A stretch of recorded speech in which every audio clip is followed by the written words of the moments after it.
सुनबाई काय माय बाई डाळ संपली ना घरातली तर आणा लागते. मी आणते डाळ. कसं माय बाई हे असं आहे बाईचं नशीब. मी डोळ्यातून पाणी काढल्याशिवाय संसारच होत नाही ना. का मग असा संसार करावा जेणेकरून बाईच्या डोळ्यात पाणीच येणार नाही. ते तिकडे परदेशात तिकडे आहे ही पद्धत. आमच्याकडे नाही. आमच्याकडे नवरे अशी वस्तू फेकू फेकू मारतात बायकोला रडवते असं आहे. ए गा बस. मॅडम बोलतात ते बरोबर आहे. एक काम कर, तुझा मार्केटमध्ये जा, डाळ घेऊन ये जा. चल चल. किशा भाऊ काय हे माझ्या समोर पुन्हा एकदा तुम्ही त्यांना ऑर्डर द्यायची हिम्मत केलीत? Sorry sorry. राधा जा आणि डाळ घेऊन ये बघू राणी. स्वामी एकटी कशी जाऊ माय बाई. मला जे पण काय एवढं सामान येता काय माझ्या संग. तू आता सक्षम हो आणि एकटी जाऊन डाळ घेऊन ये.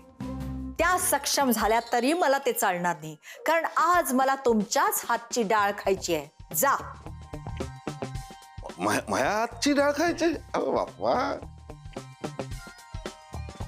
तुम्ही सांगितलं ना तर मधमाशीच्या पोळ्यात हात घालून मध घेऊन येईन मी. हा सो करेजियस. हा एवढे बहादर आहात तुम्ही. पण सध्या तुम्ही डाळच घेऊन या. ठीक आहे. चला चला प्रस्थान. मी येऊ ना. हा चला.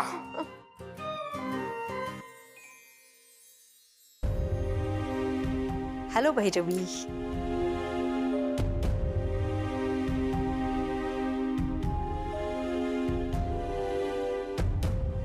त्या वर्षा मावशी कसल्या सॉलिड आहेत यु नो. काय सॉर्टेड आहेत त्या. पण असं काय म्हणाल्या त्या? See nothing out of the world actually. पण यु नो काही काही माणसांची आपण जस्ट बेसिक कॉन्व्हर्सेशन केलं ना तर you feel good. Refreshing vibe असते त्याची. सी त्यांनी मला सगळ्याच गोष्टीचं सोल्युशन दिलं नाहीये, पण मला एक बेसिक कॉन्फिडन्स आला आणि आता त्यामुळे मला चिलॅक्स वाटतंय. नाईस. पण या चिलॅक्स झोन मध्ये रिलॅक्स नकोस. शी वडपण. Good you realised. चिलॅक्स नाही पण मला एक्झामची ऑर्डर तर घेताच ये. एक्झामची काय? एक्झामची ऑर्डर? काही नाही रे, 20 पेस्ट्रीज बनवून द्यायच्या. 20 पेस्ट्रीज? शे त्यात काय एवढं चॅलेंजिंग? कशाला हवंय काही चॅलेंजिंग. इनफॅक्ट मी चिल मध्ये सिलेक्ट होईन ना. तोच तर इश्यू आहे ना. सोपं असेल तर कोणी सिलेक्ट होऊ शकतं राईट. तू स्टँड आउट कशी होणार?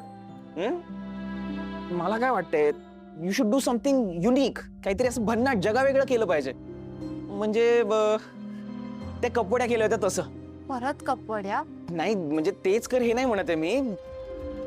Just think about it. No काहीतरी विचार कर. काहीतरी युनिक शोध ना. You can do it. तुला कळतंय ना मी काय बोलतोय? अशोक कुठे?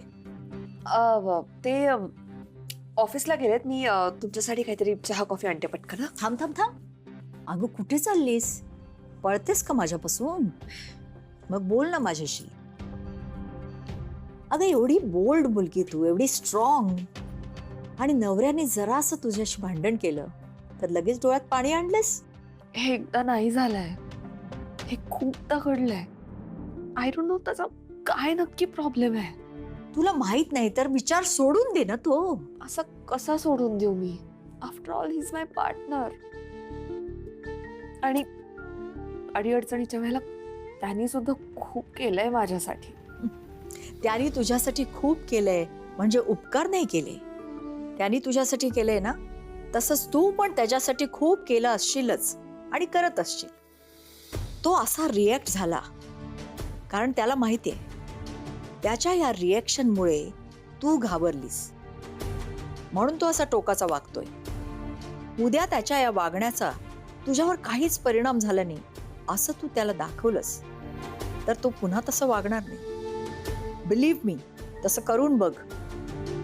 हे बघ, मी तुम्हा दोघा नवरा बायकोंमध्ये भांडण लावते असं अजिबात नाही. हा प्लीज डोंट मिसअंडरस्टँड. अगं जगात कुठेही बायको जर नवऱ्याच्या 2 पावलं पुढे गेली ना तर नवऱ्याचा इगो दुखावतोच. पण त्याचा उपाय म्हणून बायकोनी 2 पावलं मागे राहायचं, हा असू नाही शकत. तसं नाहीये. आय मीन त्याच्यामुळे मी नोकरी करत नाहीये, पैसे कमवत नाहीये असं नाहीये. मग मला जॉब मिळत नाहीये. कॉर्पोरेट फील्ड मधल्या पॉलिटिक्सला बळी पडलीये मी. चुकीचा आरोप केला गेला होता माझ्यावर. आणि अशा गोष्टी कॉम्पिटिटिव्ह कंपनीजना लगेच कळतात. म्हणून दुसरीकडे कुठेच जॉब मिळत नाहीये मला. यु नो, गेल्या वर्षभर महिन्याला 2-2.5 लाख रुपये पगार होता माझा. जगभर फिरायचे मी. गेली 10 वर्ष मी कन्सिस्टंटली जॉब करते. पहिल्या दिवसापासून काही मी फार काही सेव्हिंग्स करत आली असं नाहीये, पण गेली 4-5 वर्ष खूप चांगले पैसे साठवले होते मी. मुळात मला कॉन्फिडन्स होता की यापुढे मी जास्त पैसे कमवेन आणि त्या कॉन्फिडन्सच्या जोरावर मी मुलांना चांगल्या स्कूल्समध्ये ऍडमिशन पण घेऊन दिली. आता माझ्याकडे पैसेही नाहीयेत आणि जॉबही नाहीये. पण भैरवी, तुझ्याकडे स्किल आहे. त्या स्किल्सचा उपयोग तेव्हा होईल जेव्हा माझ्याकडे जॉब असेल. पण तुझ्या स्किलचा उपयोग तुझ्या जॉबसाठीच होईल फक्त, असा का विचार करतेस तू? You go beyond that, think beyond that. तू एखादा स्टार्टअप का नाही सुरू करत?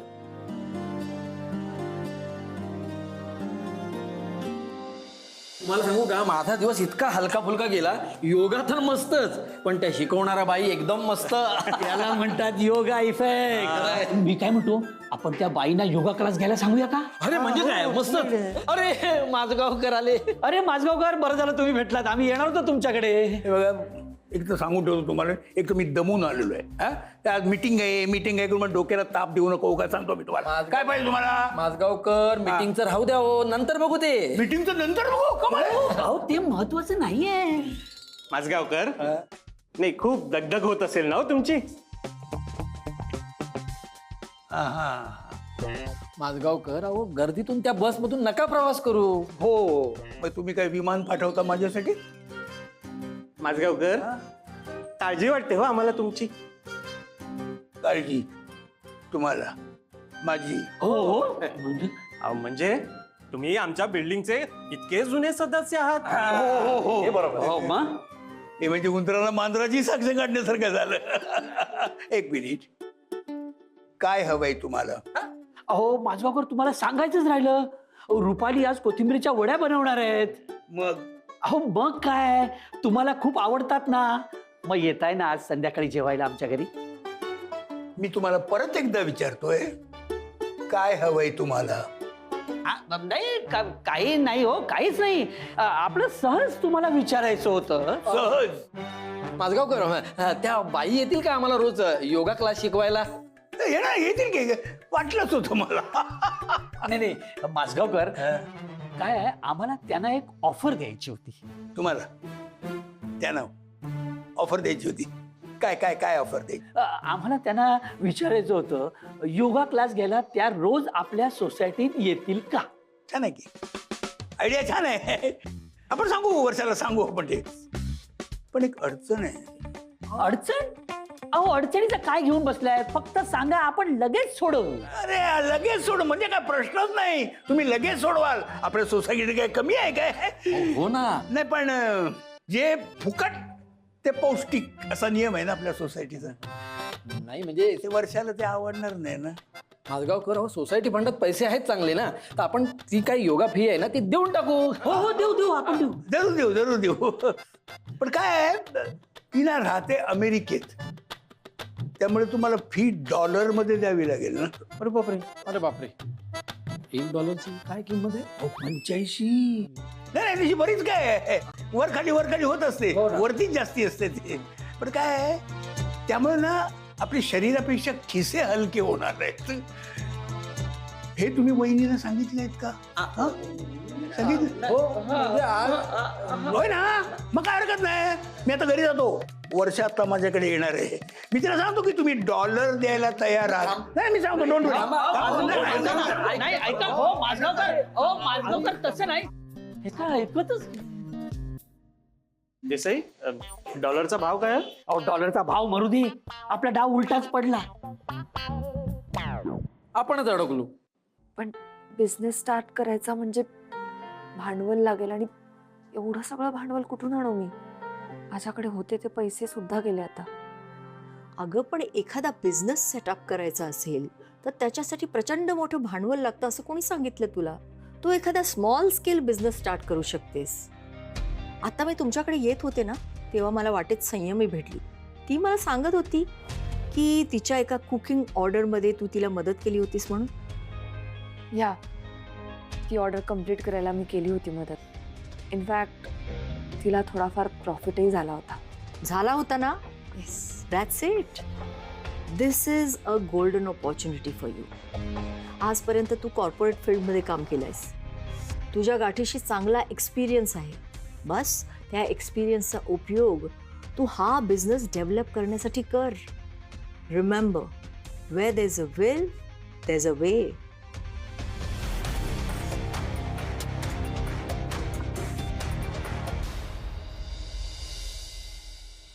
थँक्यू. गरज होती मला पाण्याची. तुम्हाला माहितीये आमच्या ना क्लासमध्ये एक मुलगा आहे, त्याचं नाव आहे दानिश. तो खूप मस्ती करतो, रोज मारामारी करतो.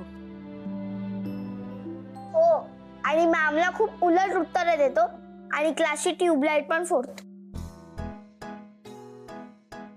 That's bad. पण त्याला तरी टीचर कधीच ओरडत नाही. ओ वाय? कारण तो प्रत्येक टेस्ट मध्ये फर्स्ट येतो. आजोबा पण लहानपणी एकदम सेम असेच असतील, राईट? Absolutely right. हा रोज कुणा ना कुणाशी तरी भांडून यायचा. ते तर आता पण भांडतात. हा, हे मुस्काटून मारे तुझ्या आता मग काहीतरी बोलतो काय. नाही नाही नाही, पण त्याला कळायचं हा कुणाशी गोड बोलायचं, कुणाशी नाही बोलायचं, कुणाला मस्का मारायचा हे बरोबर कळायचं. दही हंडीला तर सगळ्यांची गोड गोड बोलून वर्गणी वसूल करायचा. आता नाही गोड बोलत. गोड नाही बोलत. बापरे, म्हणजे आजोबा गोड गोड बोलायचे. गोड बोलायचा, साखरेपेक्षा गोड. आणि गोड गोड बोलून दुप्पट वर्गणी वसूल करायचा. येस, आणि तुम्हाला माहिती आहे दही हंडीला सगळ्यात वरच्या थरावर जाऊन हंडी फोडायचा. बाबा,